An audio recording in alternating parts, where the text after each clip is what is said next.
I had been clean for 2 weeks.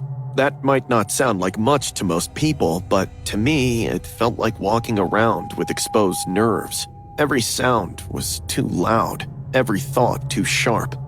My therapist kept telling me that the best way to handle withdrawals is to distract my mind until they pass. She told me to go for a walk or do some activity whenever the urge became too strong. That night, staying inside my apartment felt worse than the cold outside. I layered up in a hoodie, gloves, and snow boots, then stepped out onto the street. The neighborhood was dead quiet, the kind of silence you only get late at night when snow starts swallowing sound. The air burned my lungs in a way that was almost comforting. After a few minutes, my hands stopped shaking, and my thoughts began to slow. For the first time all day, I felt like I could breathe again. About 5 minutes into the walk, a light snowfall began. Large flakes drifted down lazily, sticking to the pavement and my sleeves. I considered turning back, but I kept going. I told myself I was not scared of snow. I kept repeating in my head that nothing will scare me now. 10 minutes into the walk, I stopped under a streetlight to light a cigarette.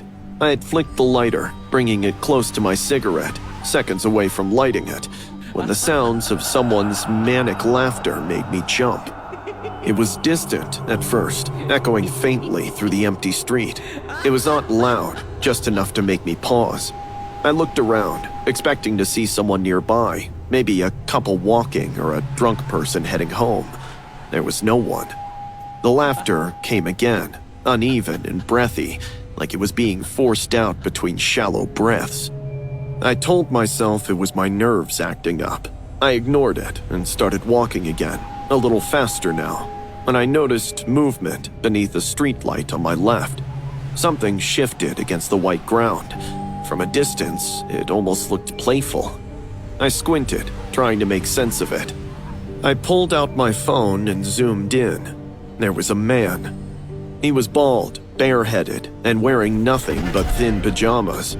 He was lying flat on the frozen ground, sweeping his arms and legs back and forth, carving snow angels into the ice. His laughter matched the sound I had been hearing.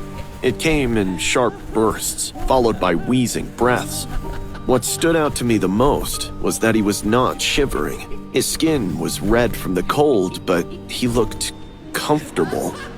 Every instinct in my body told me to leave. I did not want him to know I had seen him, so I tried to walk past quietly.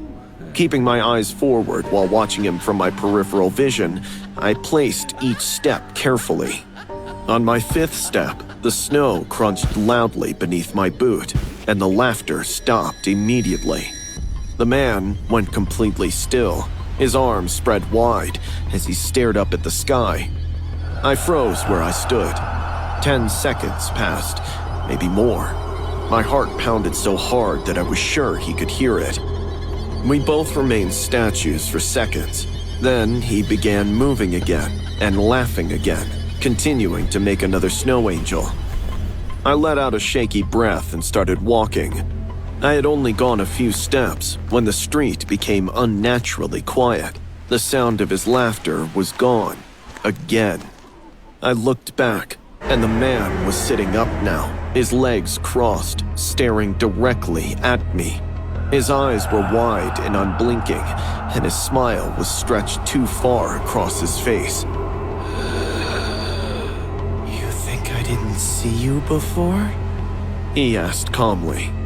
We maintained eye contact for a while, and then I began running. I did not look back. I did not scream. I ran until I couldn't run anymore. Behind me, I heard his bare feet slapping against the snow. His laughter followed me, louder now and filled with excitement. I ran into the woods and hid behind a thick bush, pressing my body into the snow. I pulled my hood tight and forced myself to stay still. My teeth chattered uncontrollably, and I had to cover my mouth with my glove. He entered the woods shortly after. I heard him walking slowly, dragging his feet on purpose. He talked while he searched, his voice drifting between the trees as if he were relaxed. He told me not to hide. He said he was bored with fake angels. He said he wanted to make a real one now. He spoke calmly, describing exactly what he planned to do once he found me. He explained it the way someone talks about a routine they had done many times before. I stayed there for over an hour. Eventually, his footsteps faded and the woods went silent again. I did not move until my legs were completely numb. When I finally got home, I locked the door behind me and sat on the floor until morning. After that night, I never went outside during snowfall again. 2 weeks later, my neighbor knocked on my door. She asked if I had heard about the body found in the woods. It belonged to a girl who worked late nights at a bar nearby. Suddenly, that man's face flashed in front of my eyes before my neighbor even finished speaking.